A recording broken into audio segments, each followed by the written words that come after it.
Je travaille avec les coopératives en France sur la mise en place d'un programme carbone qui s'appelle Regen Connect. EMC2 a été une des premières coopératives à nous rejoindre, à déployer ce programme auprès de ses agriculteurs.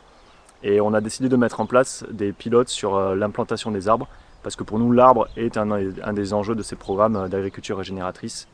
Donc c'est pour ça qu'on a mis ce pilote avec 6 agriculteurs qui ont été trouvés par EMC2.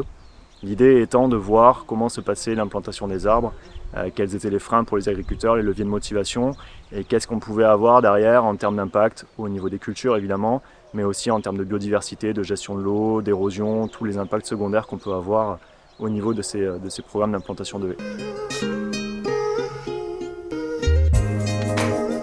Avec l'agriculteur, on a réfléchi, on est allé voir plusieurs parcelles, on a regardé sa cartographie pour trouver les meilleurs emplacements, les meilleures essences, les meilleures tailles de haies, typologie, parce qu'on peut avoir des haies qui sont basses, des haies qui sont hautes, des haies qui ont plusieurs strates. Donc c'est un projet co-construit de A à Z qui a été planté en hiver 2025. C'est un projet de plus de 1 km de long. Il est hyper important parce qu'il va permettre de relier des haies bocagères existantes. Du coup, on va avoir un vrai rôle de corridor écologique et pour pouvoir accueillir la biodiversité. Et cette biodiversité va être hyper utile pour plein de choses. On va avoir des oiseaux qui vont pouvoir manger des insectes qui sont potentiellement ravageurs des cultures, des rapaces qui vont réguler les rongeurs, etc.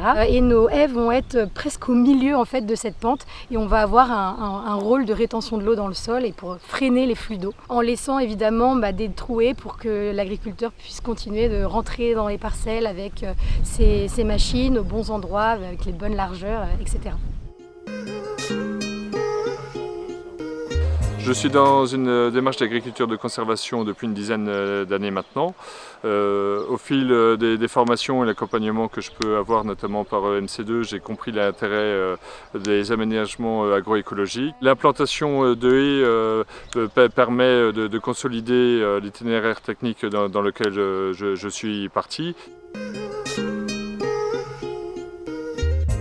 faut savoir qu'au niveau de la coopérative, on propose également, en plus de tout ce qui est formation agrocursus et autres, un accompagnement un petit peu spécifique où on parle de l'adaptation par rapport au changement climatique, où on parle de thématiques liées à l'atténuation de son bilan carbone, mais on parle surtout d'un volet d'accompagnement de l'ordre de 5 jours sur la santé des sols. La particularité de ce projet-là, c'est que ce sont des projets qui sont financés à hauteur de 90%, réservés bien évidemment aux adhérents de la coopérative. Donc si vous êtes intéressé par une de ces thématiques, n'hésitez pas à nous contacter au niveau de la cellule agriculture régénérative ou parlez-en à votre technicien.